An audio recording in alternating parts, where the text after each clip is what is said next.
Ladies and gentlemen, welcome back. One of Mike King here. We're coming to you from when I hang out with Chris Weldon, you never know where I'm gonna be. So we are here at Big Whiskey, correct?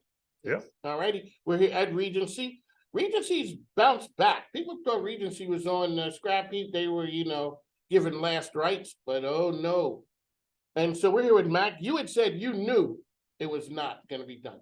I just felt like Richmonders love this property, and I knew that somebody would redevelop it There you go. in a way that made sense. And so I was here before the development started, but definitely here for the long haul. You were here before it was cool.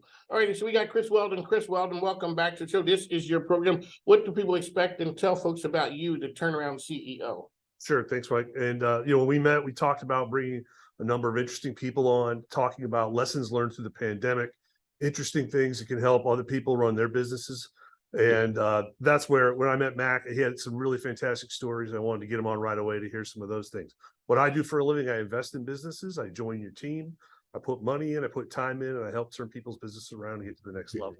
But really, today, with this beautiful backdrop, the story, we're not really talking about bourbon, but like a good bourbon, within those flavor profiles and those layers, we're going to hear about leadership today. We're going to hear about how to inspire people to work for you when everyone else was losing employees in the pandemic and no one wants to work in the service industry.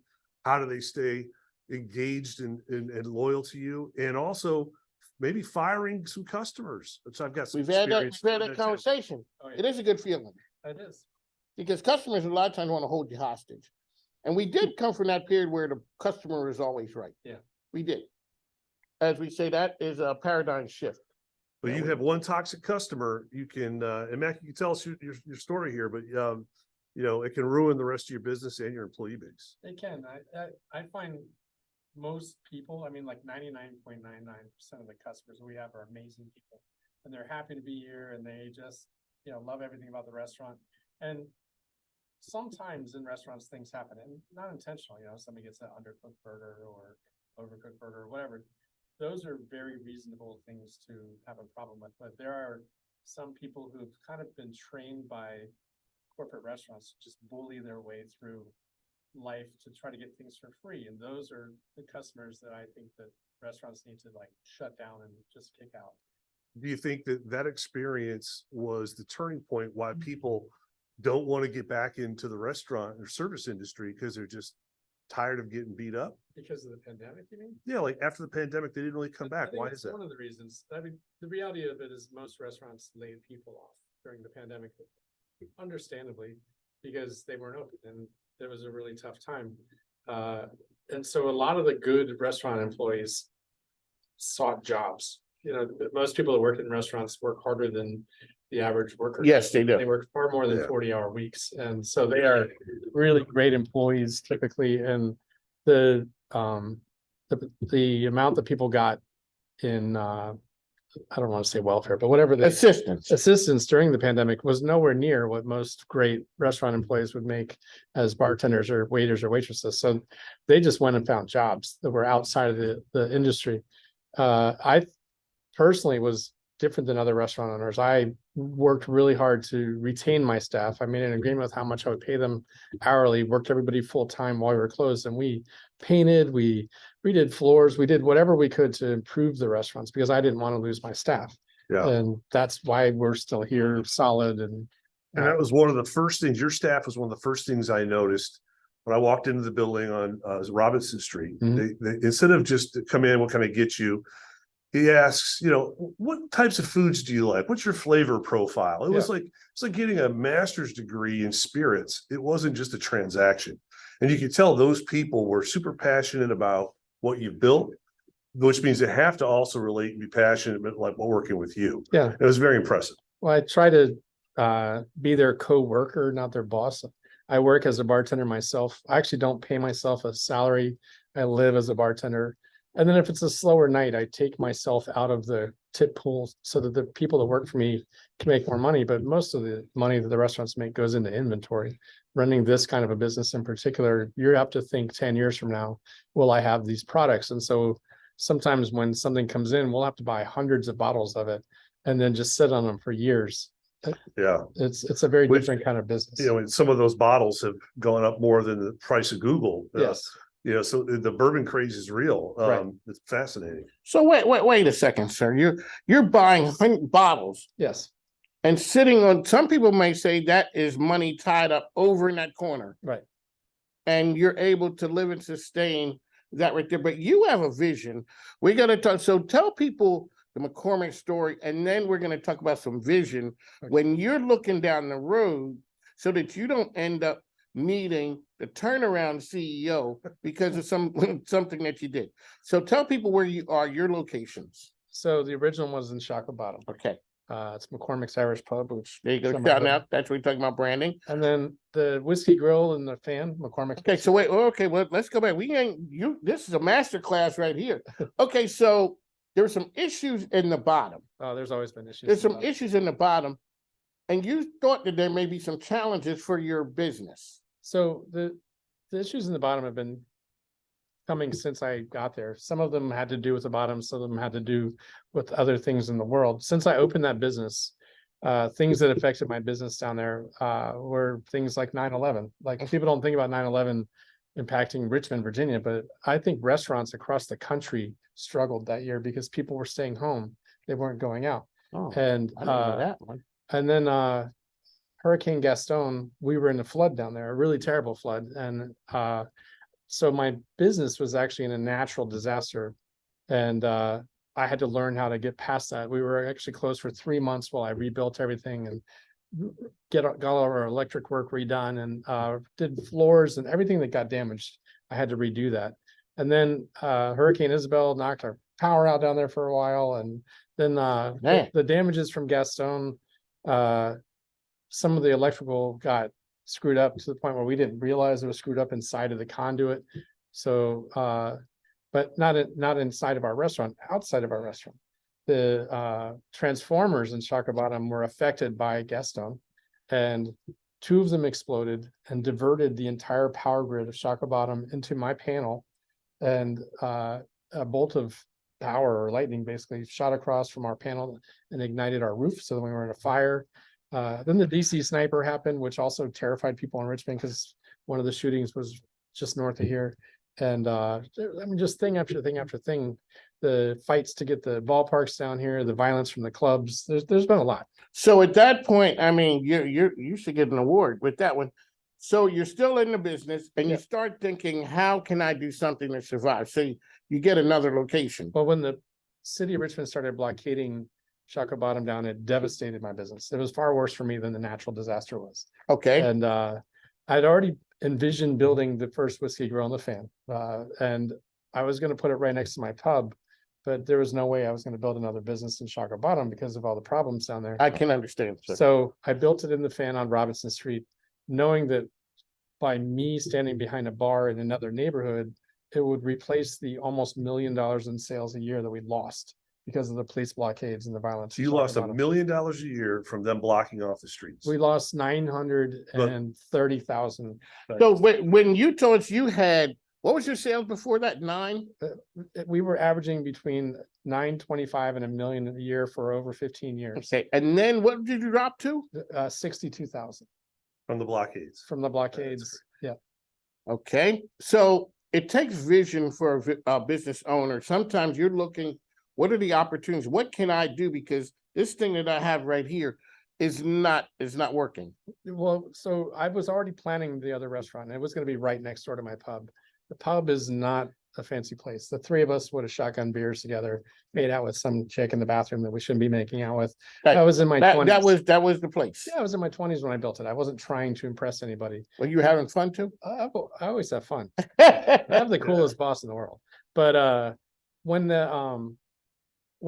I got older, that wasn't how I entertained myself. And I kept thinking about this concept, and I wanted to go to a place that did this.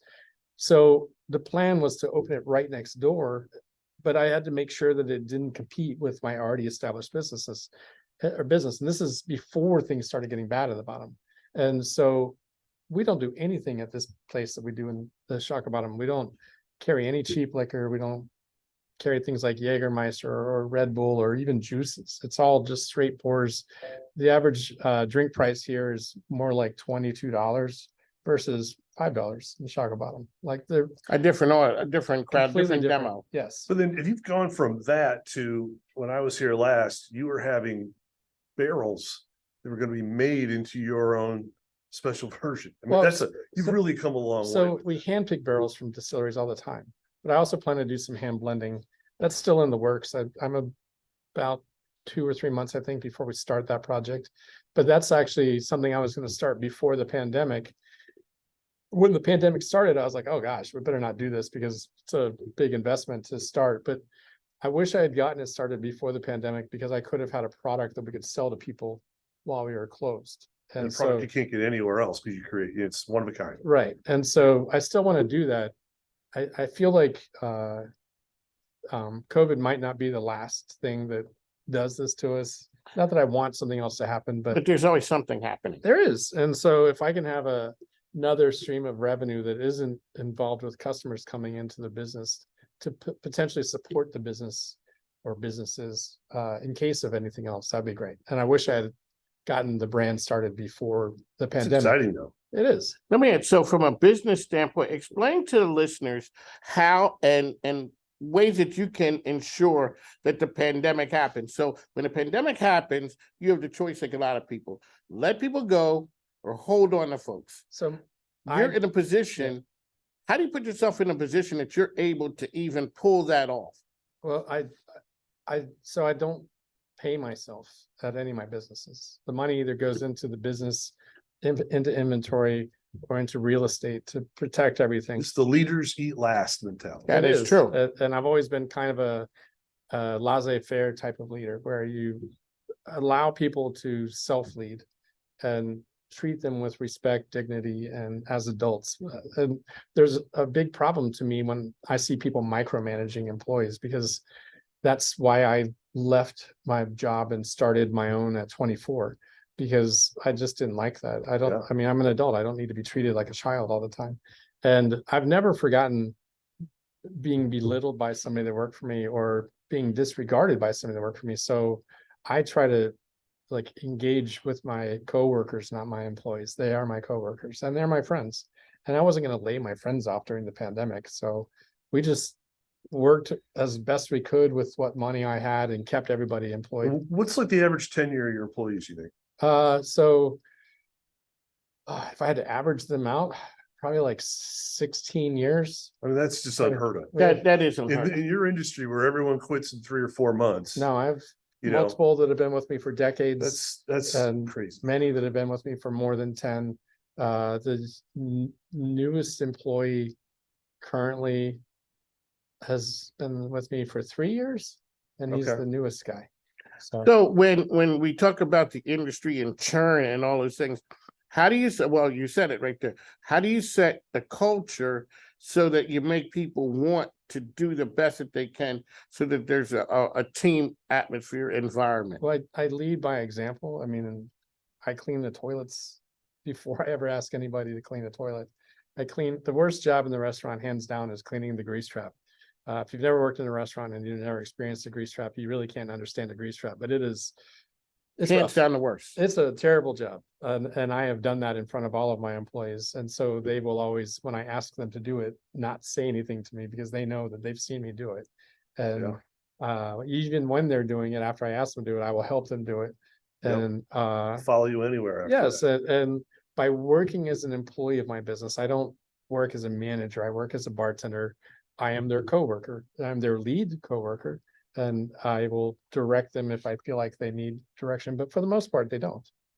And Mike loves a good conspiracy theory. There are times. So I want to just touch on the bottom. You've been through the flood, you've been through a lot. It's changed a lot, the violence, all that, right? Is the bottom going to continue to improve, or is there a conspiracy theory that maybe they're trying to once and for all get rid of the bottom and then have somebody redevelop it? You talked about you've been there a long time, but there's been 17 different owners of the business next to you, and Yes. countless other bankruptcies. Give us your take on what's going on down there. So the worst part of Shaka Bottom is the land that's owned by the city. It's just sitting there covered in trash and looks terrible. And it's been like that since I started working in Shaka Bottom in 1987.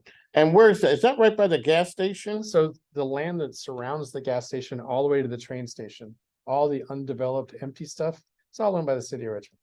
And including across Broad Street, over down to where they were originally, where the slave graveyard is.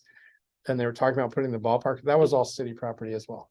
And so it has always looked bad. And the city has entertained one large project after another, including the big ballpark that was first proposed by Wilder, later proposed by Jones.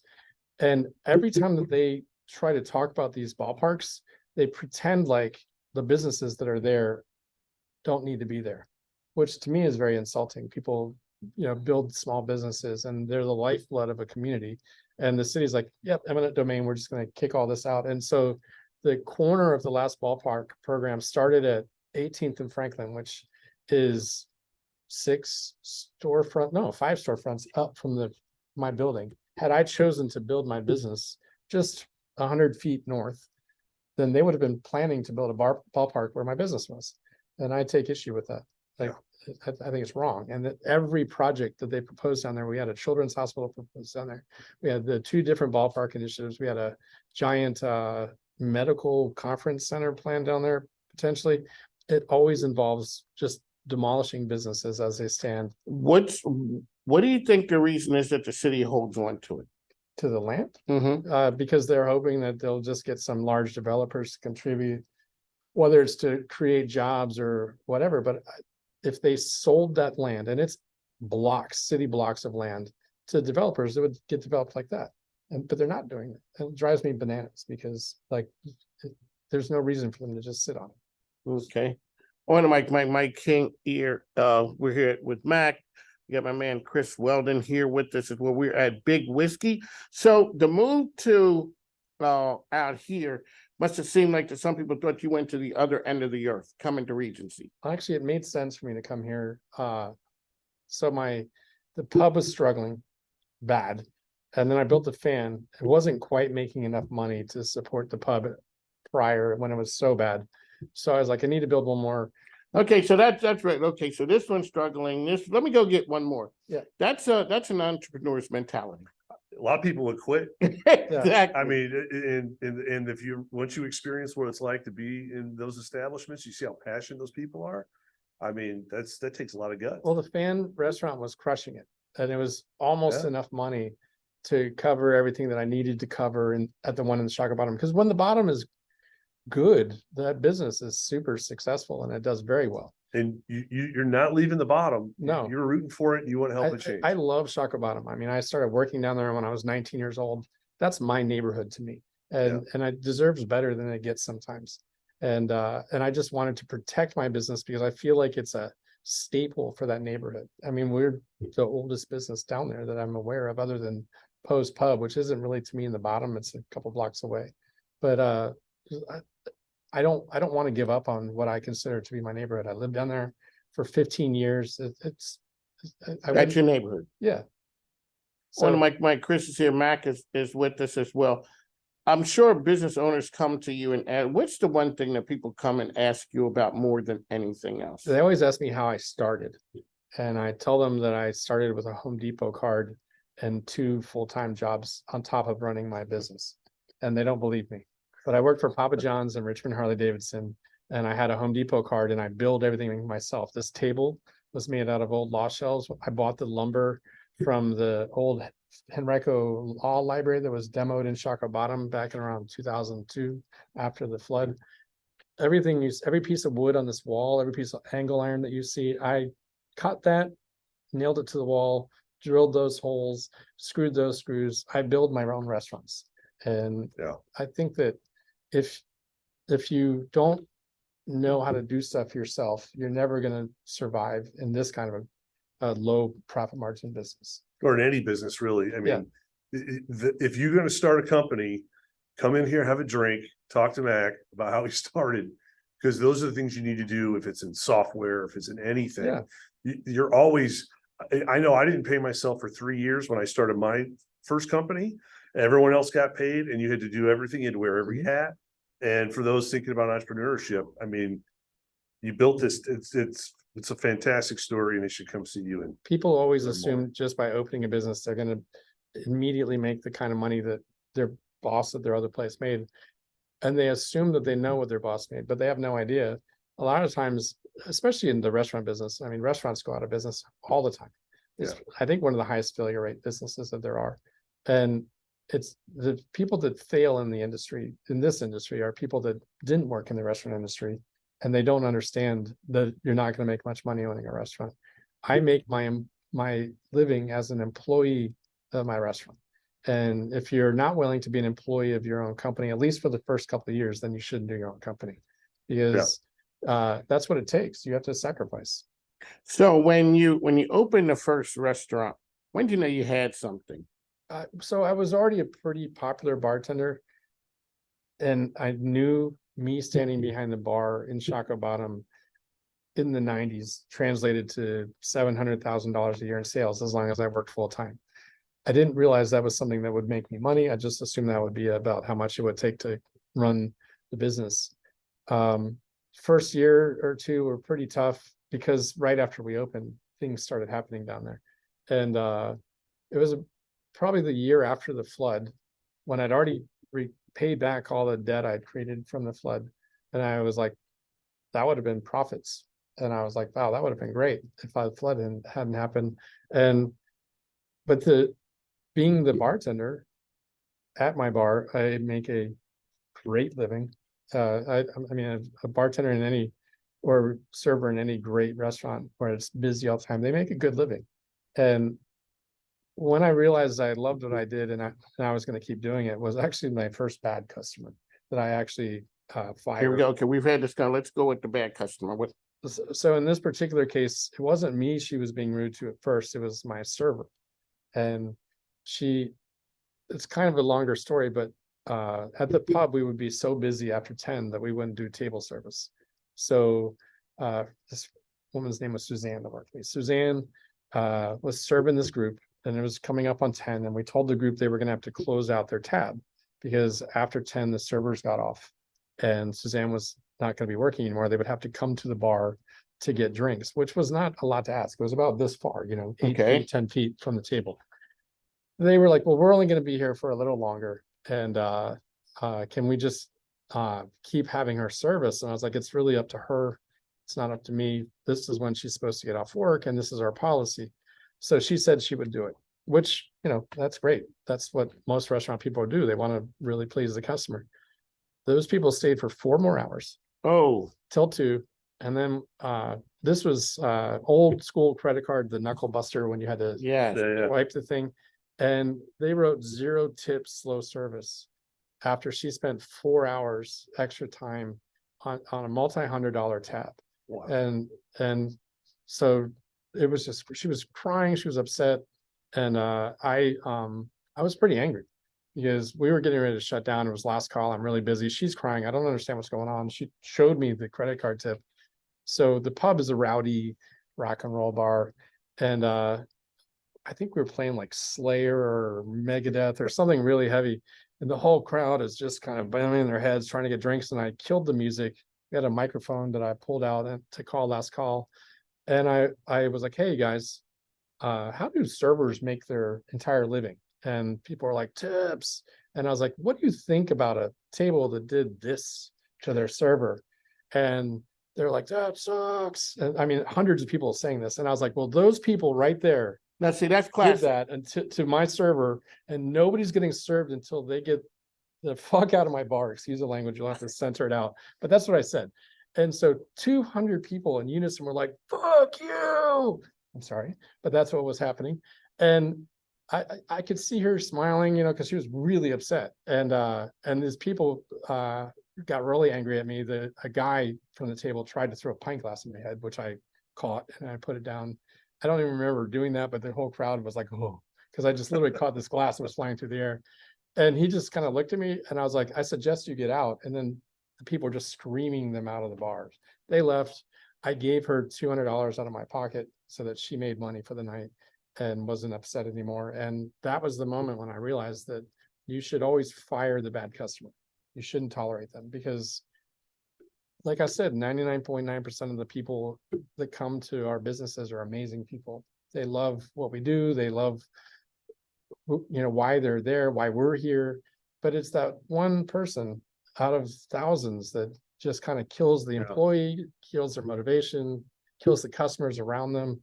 It's a really downer for everybody that's involved. And so just get rid of that You person. got to get rid of them. And I've had a recent example of where it extends to employees, where you might have your most talented salesperson, or your best engineer, your best whatever, right? That is so toxic that, I mean, their numbers are phenomenal. Yeah. But they're going to cause 10 other people to quit. Yes. And you have a very difficult decision to make. Do I Mhm. get rid of my absolute best performer? And then getting that business owner to understand that you're going to lose 10 others, or you're Yeah. not getting anywhere near them. It's hard to do it when they're on your team, Right. but the philosophy still works. You're better off losing that person's revenue generation than just continue building your business. Otherwise you get stuck. So it's not just the customers. You got to look at everybody. And I always like to say, get them on the right seat on the bus. Yep. Or get them off the bus, because it's going to hold you back. Well, you also have to, in that situation, depending on what their job was, you could actually just have them work independently from the other people, just keep them out of the business. I worked, so for years after I opened my first bar, I had a full-time job, actually for 8 years. I sold media for Cox Radio. You guys know that Shamrock the Block event? Mhm. Actually, that was my idea. I worked for the radio station that started that. And in that job, when I was hired to do that job, the person that hired me had said, here's the potential that you can earn. Is at that this Bob job. Willoughby? It was. Ah, Um, okay. Oh, but Bob wasn't my direct boss. He was Right. the That, assistant GM of the station at the Yes. time. I worked for another guy who, the figures that he was telling me I could have earned at the other stations, but not at the one I worked at. Because after a year and a half of working there, I was like, there's no way I'm going to make more money than because they just had me on salary until I surpassed the salary, and then I would go on commission. But I realized that if I sold every spot that radio station sold, I wouldn't make what they were saying my potential was. And so I was like, this is not really, and so I didn't really need all the money from the job. So the half of my salary every week, I was buying stock in Cox. After the allotted time that allowed me to sell it, I would sell it because I would make money because I got a discount on the stock. Oh, yeah. So I figured I would make 15% every time I sold the stock. And thankfully I sold it all before terrestrial radio was dying. And because satellite just killed it for a while there. And so because I was buying so much stock every quarter, I was getting these stock books, which I had never looked at a stock book in my life, but I would read the entire thing. And I started to really understand it. And it broke down all the groups around the country. And then through that book, you could see Bob's salary. You could see and what I was told I could make was actually more than Bob made. And I was like, well, that guy lied to me. If my boss's boss doesn't make this, how am I supposed to make that? And it made me really angry. It made me leave. I told my boss that I just wanted to go on 100% commission, and I didn't want to come to any more employee meetings. I didn't want to come to, because I was bartending till 3:30 in the morning, and then I would be there at 8:30 in the morning to be in a suit, to be at these dumb meetings that I didn't need to be at. Yeah. And I think that if businesses were more cognizant of their employees' methods of working, in that case, that bad person that's making good money for the business, sequester him away from the rest of the employees. Let him keep doing his thing, but keep him away from everybody else if you want to keep him and keep that business. Yeah. I mean, that's possible to do. Depending on the position, you can do that. Yeah. Yep. It's but if they had just let me go straight commission and just take a percentage of everything that I brought in, I would have been happy, because then I wouldn't have had to waste my time 50 hours a week sitting there, twiddling my thumbs, hoping I find the right person to be on our radio station. And they also would let me work with the other 3 radio stations. It was so stupid and inefficient. When I would call on a business, I remember I found this motorcycle shop in Colonial Heights, and I called on them, got them on air, couldn't get the other stations involved. There was 4 in our group. And then the other stations saw this. all of a sudden they started going there, calling them. One of the people, sales reps from the other stations actually said, don't waste your time on that station of mine, because it's not as heavily listened to, even though this was a custom motorcycle shop. The people that would buy the bikes would probably be, 30 to 40-year-old guys, which would listen to new rock. They were downselling it so they would be on easy music. So instead of you guys working together and cross-selling, Right. making the pie bigger, they were all just Honestly, that's crazy. They didn't need us to work together. One person should be able to sell all 4 No, stations. yeah, That just makes more sense. And that's where it went to. Yeah. To now, and even though I don't work for the stations, I understand it. All right, so Mike King, we got Mac. All right, so Mac, let's get the sales pitch for your organization. So how can people find you out there? Okay. So I own McCormick's Irish Pub in Shockoe Bottom, the McCormick's Whiskey Grill and the Fan, and this is McCormick's Big Whiskey Grill at Regency. Not sure where the name McCormick's came from, but no, I'm just kidding. I'm not sure where that came from.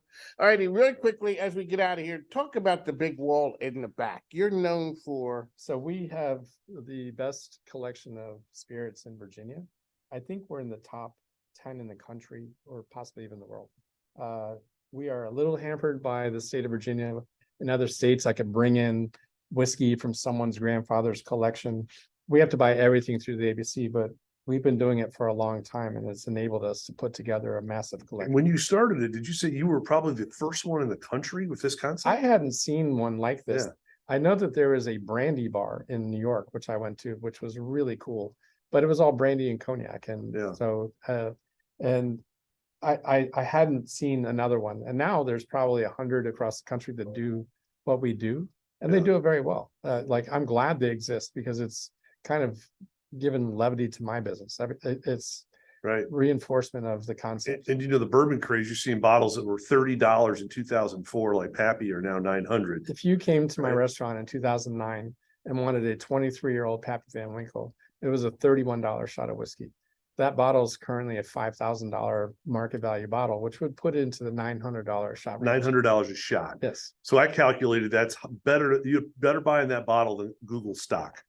It's outperformed Google, the Pappy. But another question though is, now you're seeing tequila make a run, Mhm. right? We have a massive tequila selection here. What's the next spirit that's going to go crazy? Is So, rum going to go crazy? Rum's What's gonna already go started crazy? going crazy, I think. And it's crappy to say this, but as Americans, we get to benefit from the strength of our dollar against most countries' currencies that produce rum.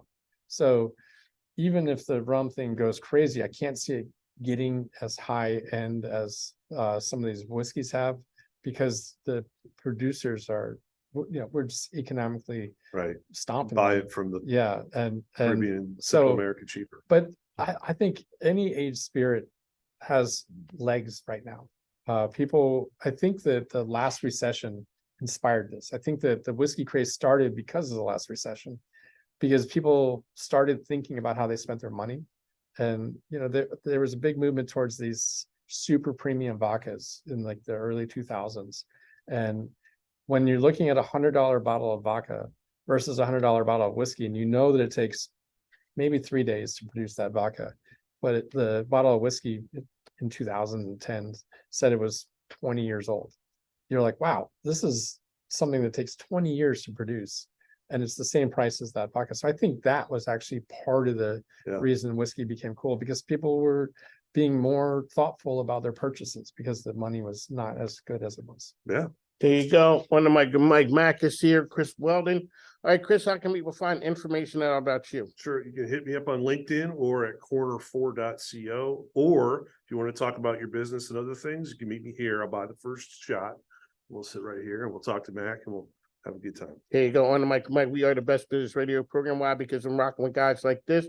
They're telling you information, what's happening out on the street. So we got to go, as always, say, hey, make sure you support our sponsors, like the man here, and our advertisers, because they help me stay on the air. Last year, we donated 24,000 minutes of free airtime to nonprofits and business owners to tell their story. I always say the microphone ain't free, plus my grandkids need stuff. So, yeah, you're laughing, but they really do. No, I know. It's exactly. It's worse than kids. That investment for the, oh, Lord. All right, on the Mike, we got to go. Take care.